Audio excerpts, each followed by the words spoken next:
Yo quiero empezar hoy día con un mensaje que tiene que ver con la Navidad, pero es la Navidad en Cristo Jesús, porque la mayoría en el mundo se ha perdido el sentido verdadero y el sentido real de lo que es y lo que viene a ser las fiestas navideñas. Es una fiesta. En Estados Unidos ya antes decían Merry Christmas. Christmas implica a Jesús. Chris viene de Cristo. Ya no dicen Merry Christmas, ahora dicen felices fiestas simplemente, porque están tratando de sacar al autor de la Navidad, quieren sacarlo desde el inicio. Tal es el punto que hoy toda la gente venera a Santa, ¿verdad? A Santa Claus, a Noé, a Papá Noel. ¿Qué te va a traer Santa? ¿Qué te va a traer Noé en este año? A mí nada. Y estate seguro que a ti tampoco. Hermanos, a veces nosotros seguimos cosas simplemente porque el mundo, como ese buey viejo del que hablábamos al inicio, ¿saben lo que es un buey viejo? Es un toro macizo, fuerte, frente a un buey joven, es decir, a un buey joven, es decir, tierno, que recién está empezando, no puede hacer absolutamente nada para cambiar su rumbo, porque está enyugado. La palabra enyugar significa que está unido, atado, y como es débil, como la naturaleza humana lo es, como es débil, este buey va a terminar haciendo lo que el buey viejo hace. No importa si nace en Gringolandia, no importa si nace en el Perú, no importa si nace en la selva, no importa si nace en el África, no importa la cultura que tenga ni de la etnia que venga, el yugo siempre va a ser el mismo. Por eso es que cuando leíamos este libro en Isaías es muy poderoso, porque el pueblo que andaba en tinieblas vio gran luz, y eso es Cristo. Quiero que me acompañen por favor a Juan capítulo 3 verso 16, y el título de esta mañana se llama Navidad en Cristo Jesús. Ustedes lo pueden ver ahí. Y el verso central que bueno, hemos escogido para poder compartir en esta mañana es: porque de tal manera amó Dios al mundo, que ha dado a su Hijo unigénito, para que todo aquel que en Él cree, dice, no se pierda, mas tenga vida eterna. ¿Tiene mucha relación con el pasaje que hemos leído al inicio o no? Claro, porque si el mundo está en tinieblas y está enyugado hacia una corriente, haciendo una sola cosa, como dice la Escritura, que camina y anda por valle, por sombra de muerte, está destinado a la muerte. El hombre está destinado a destrucción. Todo lo que el mundo ofrece son distractivos para que el hombre no pueda ver esta verdad, esta realidad. Pero la condición del mundo es lo que ustedes pueden ver abajo. En esas imágenes ustedes pueden ver cómo es que el mundo camina, cómo es que el mundo anda. Esa es la manera en que el mundo camina y esa es la manera en que el mundo anda, llenos de aflicciones, tratando de mostrar una careta, una apariencia de algo que no son, atrapados por diferentes tipos de adicciones, en angustia, sin encontrar una salida, con muchos fracasos emocionales, espirituales, relacionales, en todas las áreas, y con mucho dolor. Así es como camina la gente. Pero nosotros podemos ver este gran pasaje que dice en Juan 3:16, donde Dios nos da una promesa y nos dice: porque de tal manera amó Dios al mundo, que ha dado a su Hijo unigénito, para que todo aquel que en Él cree no se pierda, mas tenga vida eterna. ¿Perderse de qué? Algunos dirán, pero yo no estoy perdido. Eso es lo que muchos de nosotros creíamos. Es cuestión de tiempo solamente. Nosotros en Latinoamérica celebramos fechas importantes para nosotros que son comunes a todos, como la Navidad, el Año Nuevo, Semana Santa. Son fechas que para nosotros son importantes. Pero, ¿qué es para ti la Navidad? Es una pregunta que nosotros tenemos que saber responder. Y es la pregunta que hoy nos gustaría que cada uno en su propio corazón pueda responderse a sí mismo. Le podemos dar tantos significados como formas de celebrarla, como costumbres, porque la Navidad que se celebra en la costa no es igual que la Navidad que se celebra en la sierra, ni tampoco es igual a la Navidad que se celebra en la selva. Hay costumbres, hay formas, pero para muchos es un tiempo cuando se reciben las gratis, ¿verdad? ¿Cuántos han recibido gratis? Sonríen, ¿verdad? Qué rico, dicen, ¿no? Se emocionan, se ponen contentos las gratificaciones. Los que no reciben gratificación obviamente no sonríen, pero están igual de contentos por las fiestas, ¿verdad? ¿Amén? Amén. Para otros quizás representan, cuando se celebran estas fechas, para otros quizás representan días de descanso, ¿verdad? Para algunos es un buen momento para vacacionar, para decir, y es muy común que en estas fechas mucha gente después de las Navidades, de celebrar las fiestas, se vayan a descansar, se relajen. ¿Cómo lo celebran los niños? Que estamos tan invadidos ahora con Star Wars, ¿verdad? ¿Ya vio la película? No, yo tampoco. Pero por si acaso el pastor la va a ver, ¿eh? Pero no es el énfasis. Pero al punto que quiero llegar es que ¿cómo relacionan los niños la Navidad? Estamos tan invadidos con todos los medios que ellos lo van a relacionar, uno, con recibir regalos, y dos, ya no voy al colegio. Mi hijo está contento porque no está yendo al colegio. Ya entró en vacaciones, ¿verdad? ¿Por qué los chicos se ponen tan contentos? Y quizá algunos padres no se ponen tan contentos. Dicen, ahora, ¿qué voy a hacer con este chico todo el día? ¿No? ¿Con quién lo voy a dejar? ¿No? Y están pensando, hijito, ¿no vas a ir a vacacionar? Hijito, a ver, vamos a ponerte en alguna actividad. Pero los niños lo relacionan de esa manera, ven regalos, ¿verdad? Eso, mi hijo me decía, papá, quiero un amigo secreto, quiero un amigo secreto. Yo le digo, ¿qué le vas a regalar? Y él me dice, ¿qué le voy a regalar? A ver, ¿qué le regalo? Y él está pensando en regalarle algo sencillo, ¿no? Bueno, le digo, eso que tú vas a regalar es lo que tú también debes esperar de tu amigo secreto. Porque la pregunta es, ¿por qué quiere un amigo secreto? Porque quiere regalo, ¿verdad? Amor al chicharrón y no al chancho. Entonces, los niños, ¿cómo relacionan la Navidad? La relacionan de esa forma, la relacionan con dejar de ir a la escuela, con regalos, los más grandes, más adolescentes, con intercambios de regalos, la fiesta, ¿verdad? Están pensando en otras cosas. Y otros como una excelente oportunidad para ver a parientes lejanos, quizás que no ven de tiempo, o algunos dicen, no, bueno, esta Navidad me olvido de la dieta. ¿Cuántos saben que en Navidad y en Año Nuevo se sube de peso? Para empezar, porque se come a deshoras y se come demasiado, ¿verdad? Pero ahora hablemos de ti. ¿Cómo tú te preparas para estas fiestas navideñas? ¿En qué pensamos? ¿Árbol de Navidad? ¿Regalos? ¿En adornar la casa? ¿Se busca de repente el árbol de moda? ¿No?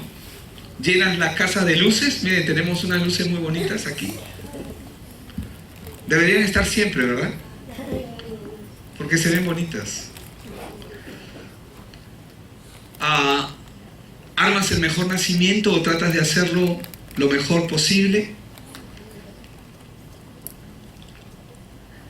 Pero claro, sin olvidar la larga lista de regalos que también no solamente en este caso vas a recibir, sino que en los regalos que vas a dar o que quieres dar a amigos, a conocidos. Pero en realidad Navidad es una época que se ha puesto muy mercantilista, ¿verdad? Es muy mercantilista. Todo el mundo está pensando en regalos, en los gastos. Estamos pensando probablemente, y porque todos quieren pasar una linda Navidad. Todos quieren tener al menos un panetón en casa, ¿verdad? Comer pavito, pavipollo, chanchito, asado, lo que haya, lo que bien venga. Pero esto es como se ve y esto es lo que normalmente vemos en el mundo. ¿Es este el verdadero significado de la Navidad para nosotros realmente? ¿Es así como se ve? ¿Nos preparamos así para recibirla? ¿Lo hacemos así por costumbre o por imitación? ¿Se acuerdan del ejemplo que pusimos acerca del buey? Para los que no quizás entienden lo que estoy diciendo, un yugo viene a ser como es una gran madera que liga a un buey viejo y a un buey joven. Y lo que hace este yugo es que para que el buey joven aprenda lo que tiene que hacer, lo pone con un buey viejo que ya sabe lo que tiene que hacer, es decir, conoce la ruta del arado, porque los bueyes serán usados y siguen siendo usados, los que aún lo usan, para el arado. Entonces, como el buey viejo conoce el camino y el joven no, lo enyugan y lo ponen, lo unen a través de lo que conocemos como yugo.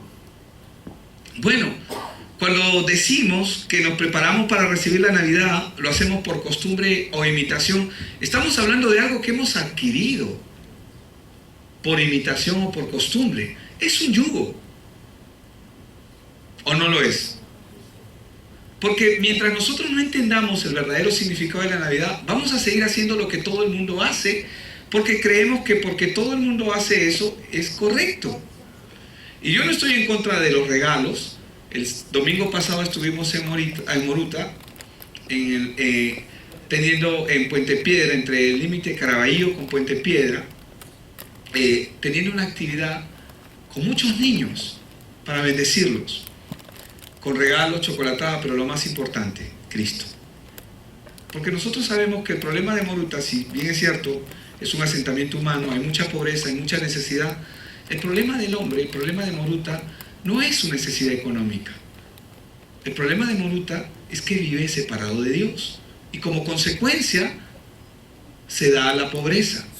Como consecuencia, se dan los fracasos matrimoniales, relacionales. Como consecuencia vienen todas estas cosas que ustedes ven ahí, en la parte de abajo.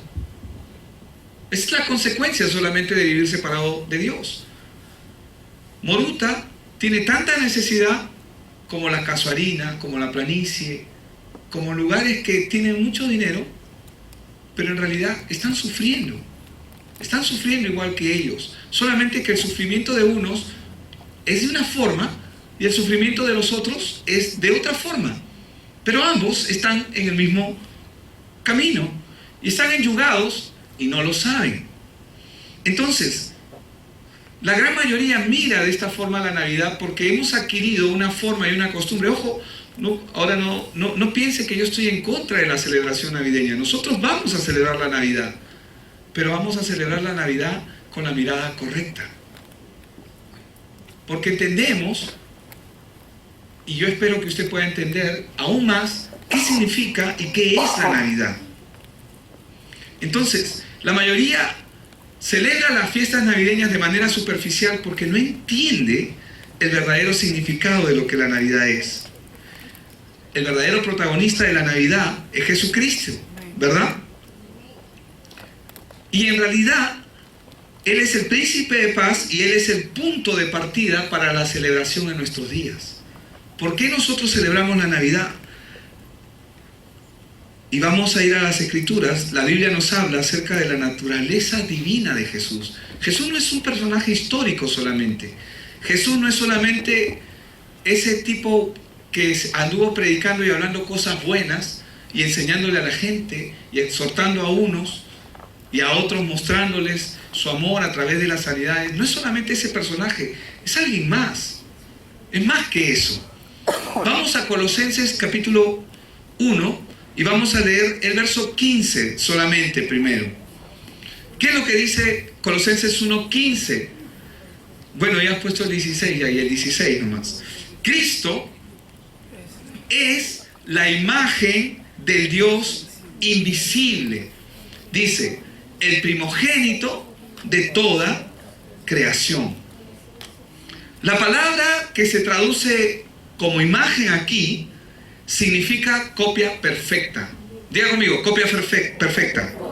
Otra vez, copia perfecta. Una vez más, copia perfecta.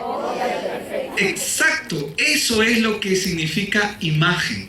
Y cuando la Biblia habla acerca de Cristo, dice que Cristo es la copia perfecta del Dios invisible.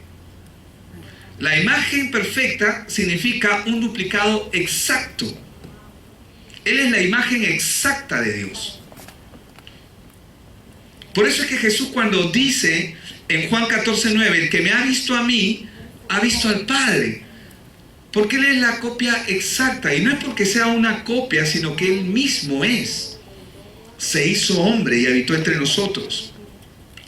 También se nos dice en este pasaje, en Colosenses 1:15, que Él es el primogénito de toda creación. Y para entender esto, debemos saber que el primogénito en una familia hebrea era el heredero. Era el de mayor categoría, era el que tenía derecho a la herencia.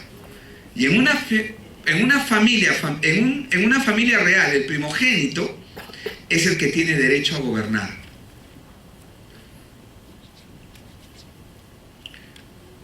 ¿Por qué vino Cristo?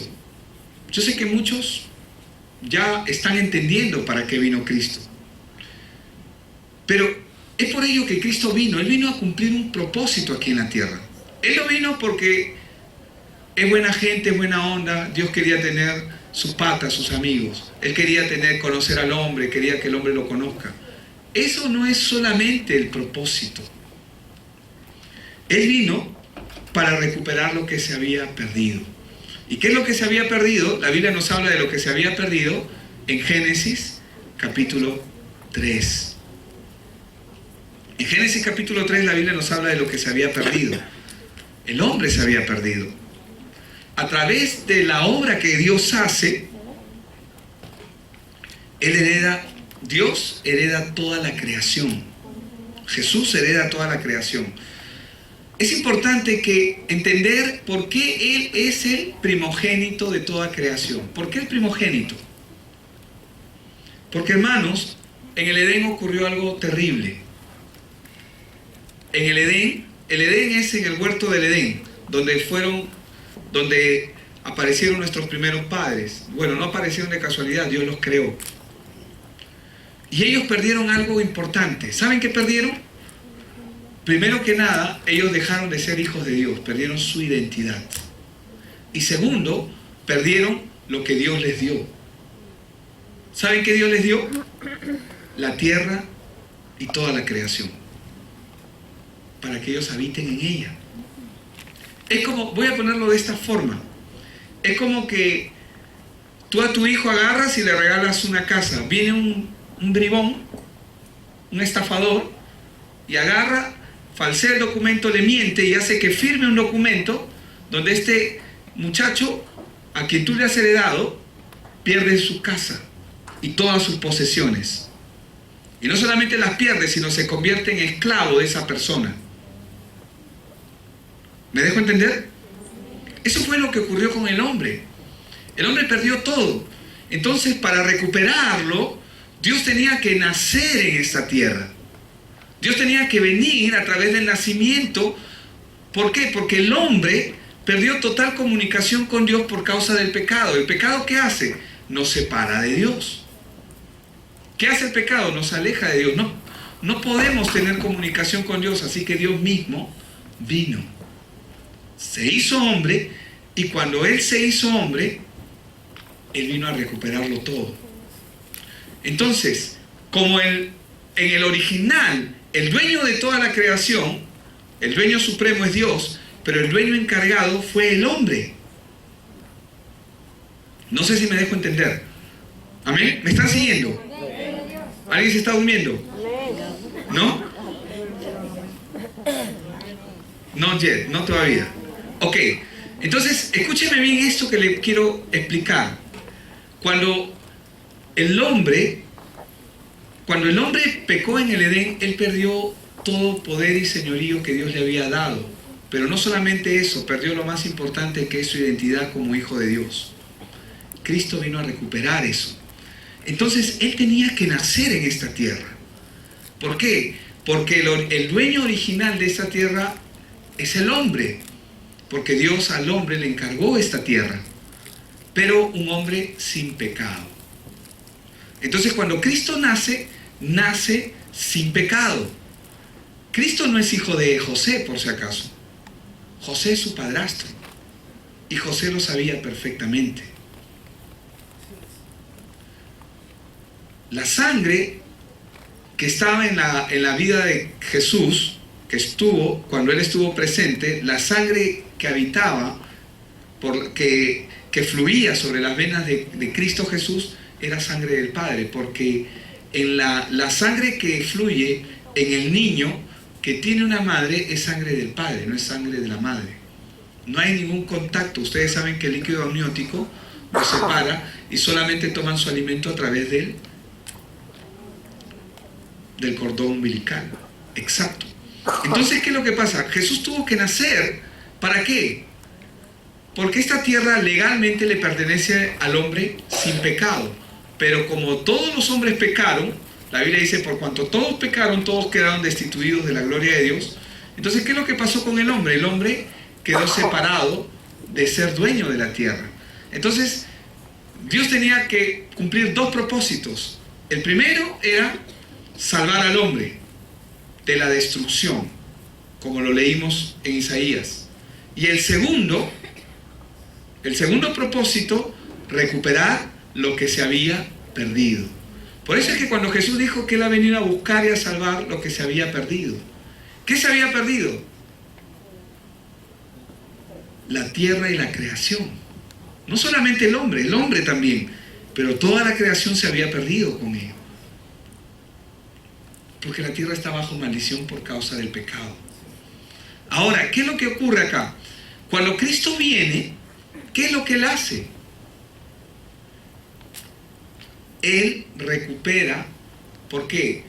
Porque al cumplir, Él no solamente nació y vivió sin pecado, sino que murió por el pecado de nosotros. Y al morir Él por nuestro pecado, Él pagó el precio que el pecado demandaba. ¿Cuál era el precio que el pecado demandaba? Muerte. La Biblia dice que la paga del pecado es muerte. Entonces, el precio que el pecado demandaba era muerte. Pero todos los hombres ya estaban muertos espiritualmente, es decir, como dice la Escritura, que todos andan en sombra de muerte. Entonces, ¿qué hizo Jesús? Él murió en lugar de nosotros.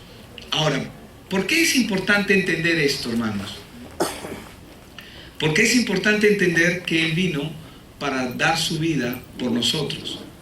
Pero a través de su muerte, Él recuperó. Por eso es que la Biblia, cuando dice que Cristo es la imagen del Dios invisible, y dice el primogénito de toda creación, esa palabra primogénito es muy importante. ¿Por qué es importante?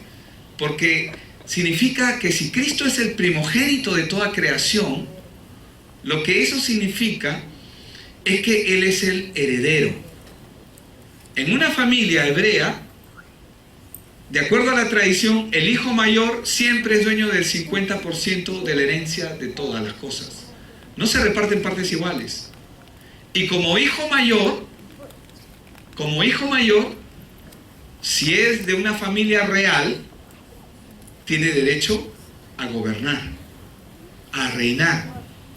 Entonces, ¿cuántos han escuchado del príncipe William? ¿Verdad? Los hijos del rey Carlos de Inglaterra, del príncipe de Asturias, que es decir, de Felipe, el príncipe de España, ¿verdad? Que ahora es rey. Ellos, si tienen más hermanos como Williams, que tiene otros hermanos, el único que tiene derecho a gobernar es el hijo primogénito. Entonces, acá vemos algo muy poderoso. Cristo vino a cumplir ese propósito de recuperar lo que se había perdido. ¿Qué se había perdido? La tierra y la creación.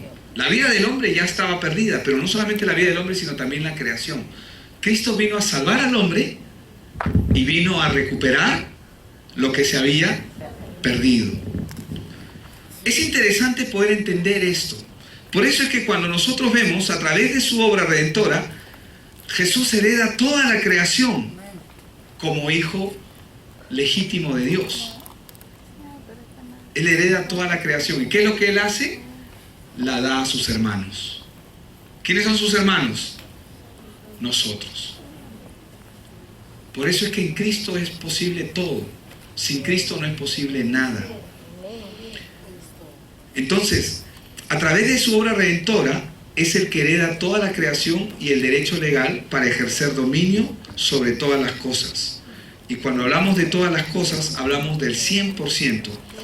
A mí me encanta el libro de Juan, y vamos a ir al libro de Juan. Juan comenzó su evangelio de una manera...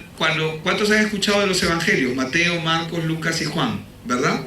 Son 4 los evangelios. ¿Y qué son los evangelios?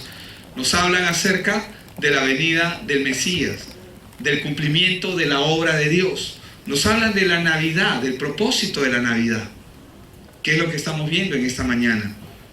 Juan comenzó su evangelio completamente diferente que sus hermanos espirituales, que los otros apóstoles. El resto, muchos de ellos comenzaron con la importancia histórica, otros empezaron con los eventos que tuvieron lugar. Por ejemplo, Mateo y Lucas hablan acerca de las circunstancias en las que se dieron el nacimiento de Jesús. Marcos comienza con la entrada de Jesús en el ministerio y empieza con el apóstol Juan, con el profeta Juan el Bautista. Pero Juan también nos habla de todo ello, pero él empieza con algo muy importante. Él empieza diciendo quién es Jesús. Él empieza el evangelio diciendo quién es Cristo, para que la gente no se equivoque. Amén. Di, para que no nos equivoquemos. Y vamos a ir a ese verso. Vamos a Juan 1:1. Y lo que él está empezando a hablar, esto es muy, pero muy importante. Dice, en el principio. Cuando él está hablando del principio, está hablando del origen de todas las cosas. Dice, en el principio era el verbo. Y el verbo era con Dios. Y el verbo era Dios. Vamos a leer hasta ahí primero.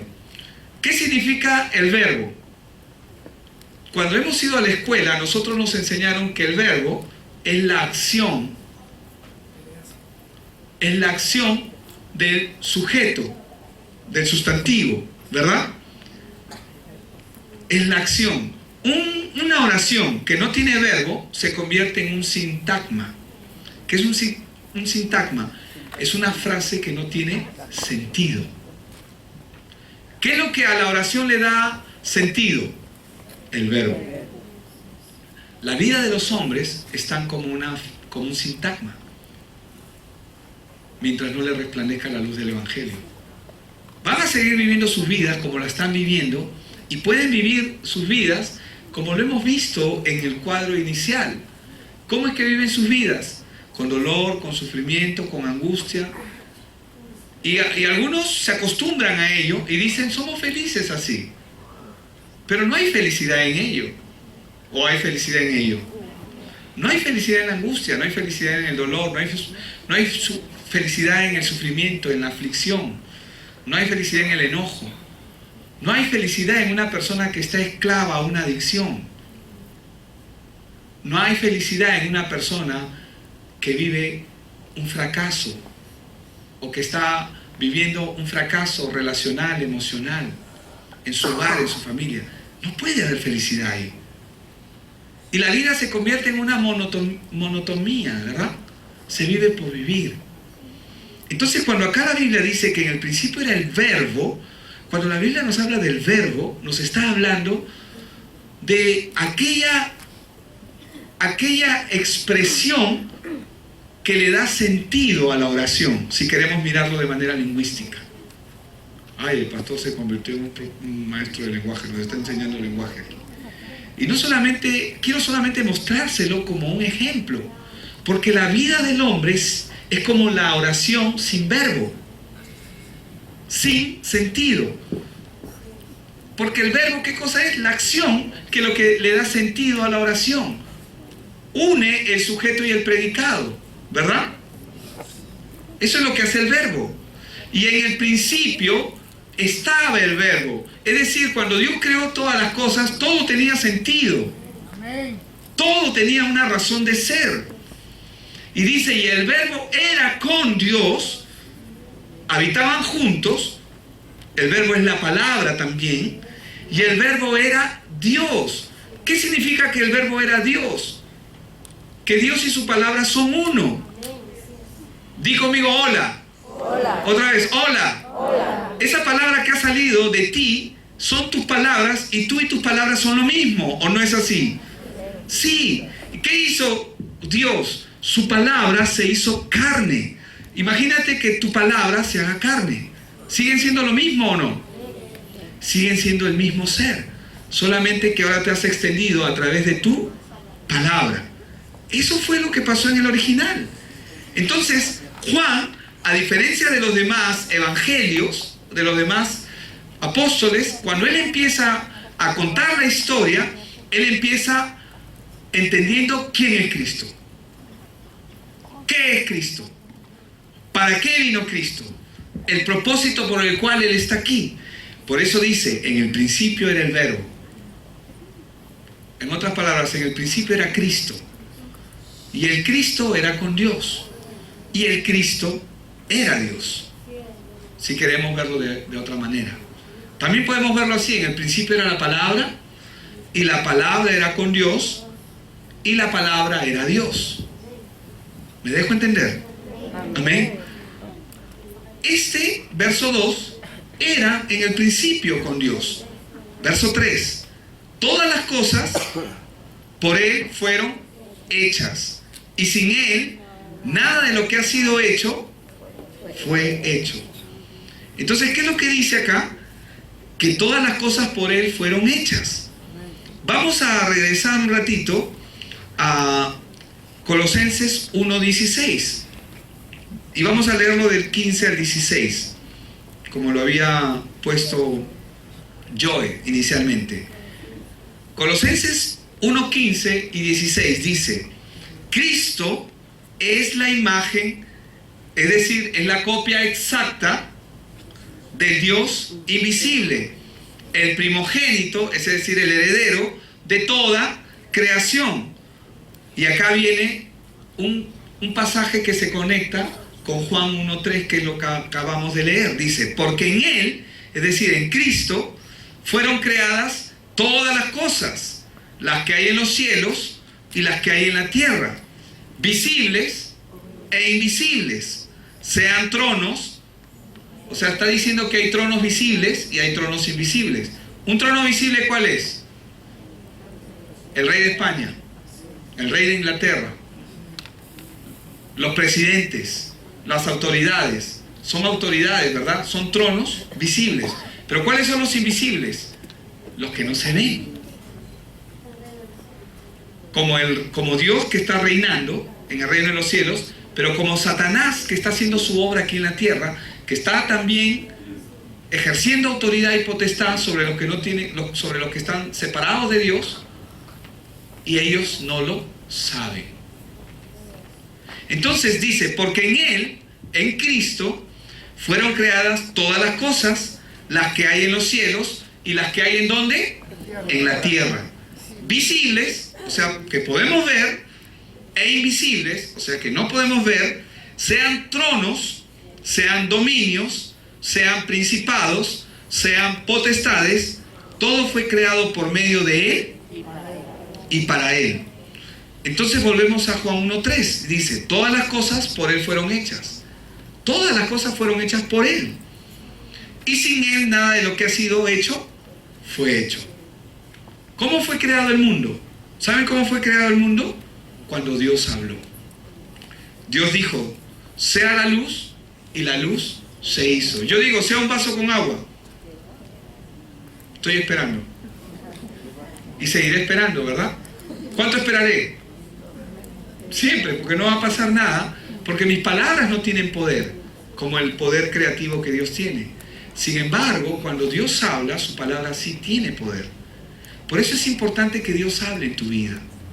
Porque en la medida en que Dios habla en tu vida, tu vida comienza a ser transformada. Es necesario que Él hable. Por eso es que Jesús dijo, no solo de pan vivirá el hombre, sino de toda palabra que sale de la boca de Dios. Entonces, verso 4, en Él estaba la vida. ¿Por qué dice que en Él estaba? Porque por causa de Génesis 3, el pecado del hombre, ¿estamos ahí? Por causa del pecado del hombre, la vida fue separada del hombre. Pero yo tengo vida, dicen la gente. Y Adán seguro después de la caída dijo, pero yo vivo, mira, dijeron que me iba a morir, no me morí. Sí se murió. Se murió espiritualmente, porque quedó separado de Dios. Y ahora vive en oscuridad. Esa fue la condición en la que el hombre está. Por eso es que cuando leíamos ese pasaje en el libro de Isaías, dice, el pueblo que andaba en tinieblas vio gran luz. Dice, a los que moraban en la tierra de sombra de muerte, les resplandeció luz sobre ellos. Entonces, cuando nosotros comenzamos a leer este pasaje y vemos este verso, y lo comenzamos a entender, dice que en Él estaba la vida, y la vida era. ¿Por qué dice que era? Porque dejó de ser. Dejó de ser. El hombre camina separado de Dios. Así nacemos separados de Dios. No importa si tu mamá va a la iglesia, si tu papá va a la iglesia, si tú vienes a la iglesia. Si tú no tienes una relación real y genuina con Cristo, si tú no has nacido de nuevo, tú vives en oscuridad. No importa si vengas a la iglesia. Porque lo que necesita el hombre es comunicarse con Dios. Por eso es que acá dice, en Él estaba la vida, y la vida era, dice, en pasado, la luz de los hombres. ¿Qué dice? La luz en las tinieblas resplandece, y las tinieblas no prevalecieron contra ella. Es decir, cuando la luz llega, Satanás está condenado. Cuando la luz llega a la vida de un creyente, de una persona que entiende el Evangelio, sus días de dolor, de sufrimiento y de aflicción están contados. Hay mucha gente que trata de aparentar cosas. Por ejemplo, si yo tengo un árbol, digamos que este sea un árbol de manzana. Entonces, él ha querido, toda su vida ha querido ser mango, dice. Y se siente mal de ser manzana. Pero es manzana. Nadie puede cambiar su naturaleza, porque un árbol de manzana es manzana. Entonces él, para aparentar algo, ¿qué va a hacer? Quita todos los frutos. Trata de no mostrar los frutos. ¿Qué pasa si yo a un manzano le quito todas las manzanas? Y le digo a alguien, y lo visto, lo tiño, lo acomodo para que parezca mango. No sé cómo se llama el árbol de mango, ¿verdad? Lo adorno, lo acomodo y da la apariencia. Yo no soy malo, dice. Yo soy bueno, yo no le hago daño a nadie. Yo me siento bien. Predícale a otros, porque yo estoy tranquilo. Pero gracias igual. Esto no es para mí, dicen. Pero ¿qué pasa? Esta persona comienza a bregar con su vida y un tiempo, aparentemente porque ha sacado todas las manzanas, un tiempo va a estar tranquilo sin manzanas, y si muestra una apariencia de mango, la gente que lo vea, mira qué bonito mango, pero quiero comer. ¿Y qué pasa cuando quieres comer? No hay nada. Se quema, ¿verdad? No hay nada. Se quiere coger mangos y no hay. Entonces, bueno, voy a estar cerca de este mango. Voy a esperar a que dé fruto. Entonces, ¿qué hace el mango? Tarde o temprano, los frutos que has sacado, que has quitado, después de un tiempo, ¿qué va a ocurrir? Va a volver a dar manzanas. No va a dar mango, va a dar manzanas. Y hay mucha gente que se frustra porque no entiende su condición. ¿Cuál es la frustración del hombre? En que quiere hacer lo bueno y no puede. Porque está bajo una naturaleza de pecado, está atado. Entonces, por más que el mango muestre una apariencia, no va a poder ser. porque es manzana o es manzano. Entonces, ¿qué es lo que tiene que hacer? Si este manzano quisiera ser mango, la única forma de poder cambiar su vida es volver a nacer, ¿o no? Pero nacer con una nueva naturaleza. Pero así como está, ¿va a poder cambiar? No, no va a poder cambiar. Pero la Biblia nos da una solución. Dice que nosotros somos injerto espiritual. Es decir, hemos sido arrancados de este mundo como manzanos, quizás, por mostrar un ejemplo solamente, no necesariamente el ejemplo es exacto, pero se coloca como un piecito en el otro árbol al que quiere ser trasplantado. Va a ser cuestión de tiempo solamente. ¿Por qué? Porque la savia que tiene, que es como la sangre en el cuerpo humano, la savia que es lo que contiene la planta, cuando tú pones el piecito va a comenzar a irrigar. Va a comenzar a irrigar sobre ese piecito de manzano y va a salir algo totalmente nuevo, diferente, pero ya no va a ser manzana. Entonces algo así hizo el Señor. Él nos sacó de este mundo. Pero acá dice que en Él estaba la vida y la vida era la luz de los hombres. La luz en las tinieblas resplandece y las tinieblas no prevalecieron contra ella. Verso 9. Aquella luz verdadera que alumbra a todo hombre venía a este mundo. ¿Cuándo vino? Vino a través de Cristo. Hermanos, ¿usted sabe por qué el mundo se ha encaprichado? Yo quiero que usted sepa algo. No es la mercadotecnia, no es el marketing los que han sacado a Jesús. Yo estaba escuchando, cuando prendo las noticias a veces y veo, ¿y qué le has pedido a Santa que te traiga esta Navidad? Y un niñito agarra y dice, yo le he pedido a Jesús que me traiga, yo le he pedido a Jesús que traiga paz, que traiga felicidad a mi casa y que me traiga mis regalos. Un niñito, de la boca de los niños, sí, sale la alabanza para Dios, pero un niñito diciéndole al reportero, yo le he pedido a Jesús. Yo no le he pedido a Santa. ¿Quién es Santa? Santa es no voy a decir es un gordo, aunque lo es. Pero ¿quién es Santa? Es lo que el mercado ha creado. Pero en realidad no es el mercado solamente, es Satanás que no quiere que la verdad se sepa. Porque hermanos, si el nombre de Jesús es levantado, toda obra de las tinieblas será quebrada. Y sea la vida que esta persona lleve, hogar, si levanta el nombre de Cristo en su vida, su hogar va a cambiar. Si no es Santa, es Papá Noel. Y si no es Papá Noel, es Santa. Y en el último saludo, y esto el año pasado, Barack Obama, en vez de decir Merry Christmas, en vez de decir Feliz Navidad, dijo Felices Fiestas. Ya, hay mucha gente que está orando por él. Y gracias, y vamos a seguir orando por él. Pero ¿qué es lo que pasa? Él está hablando, ¿de qué está hablando? Él no quiere mencionar a Cristo, porque no quiere comprometerse con la verdad. Y por todas partes lo que se quiere es sacar a Cristo de en medio. Se quiere sacar a Cristo de en medio. Y de alguna manera esto se ha logrado, ¿verdad? Pero dice en el verso 9, aquella luz verdadera que alumbra a todo hombre venía a este mundo.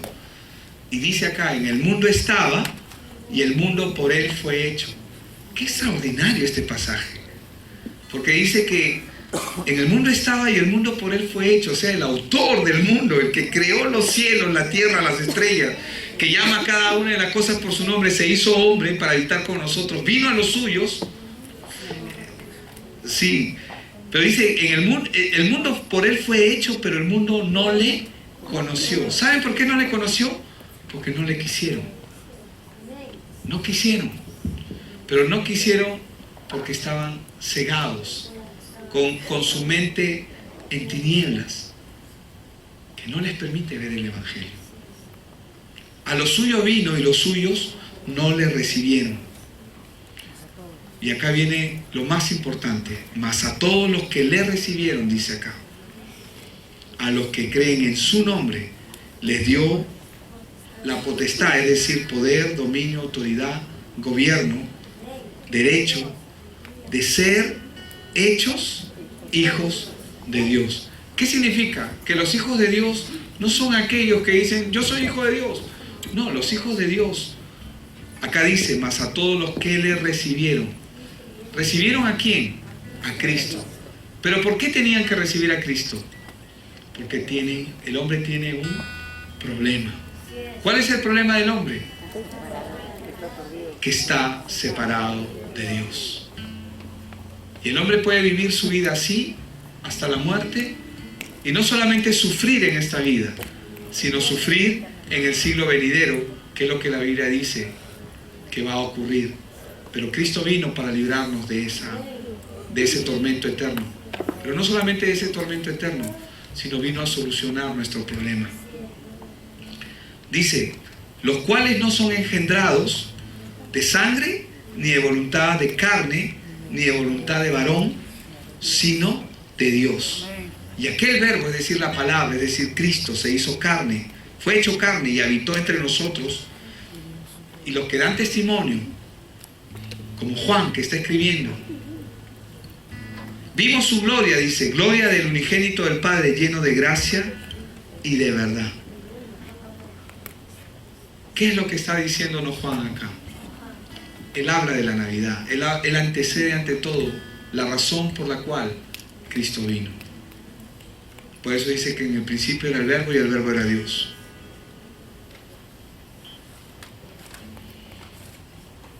Volvemos a Colosenses 1:15. Cristo es la imagen del Dios invisible, el primogénito de toda creación, porque en Él fueron creadas todas las cosas, las que hay en los cielos y las que hay en la tierra, visibles e invisibles, sean tronos, sean dominios, sean principados, sean potestades. Todo fue creado por medio de Él y para Él. Y Él es antes de todas las cosas, y todas las cosas en Él subsisten. ¿Qué significa eso? Significa que cuando Cristo vino, muchos piensan que Jesús nació en la Navidad. En la Navidad vino el Salvador, pero Cristo está desde el origen, desde el inicio, desde el principio, como lo hemos leído. Y dice acá, Él es también la cabeza del cuerpo, que es la iglesia, y es el principio, el primogénito de entre los muertos, para que en todo tenga la preeminencia. ¿Se acuerdan de la herencia que hablamos? Porque al Padre agradó que en Él habitara toda la plenitud, y por medio de Él reconciliar todas las cosas, así las que están en la tierra como las que están en los cielos, haciendo la paz mediante la sangre de su cruz. ¿Qué significa que Él haya reconciliado todas las cosas? Él nos reconcilió con Dios, y la tierra, a través de su obra, fue reconciliada, porque cada creyente que nace de nuevo es reconciliado con Dios, y automáticamente su tierra se convierte en bendición, como una embajada. ¿Saben lo que es una embajada o no? Una embajada no solamente es el lugar donde un emisario, es decir, un embajador plenipotenciario en su país, y que viene a una tierra, digamos, piensa en cualquier embajada aquí, todo lo que hay dentro de esa embajada le pertenece al país de origen, y en ese lugar solamente funcionan las leyes del país de origen. Cuando Él reconcilió todas las cosas, mi casa, mi vida, mi hogar, mi familia se convierte en una embajada del reino. ¿Qué significa eso? Significa que ahora Dios gobierna en ese lugar, y que Satanás no tiene ningún poder ni una autoridad, a menos que yo se lo permita.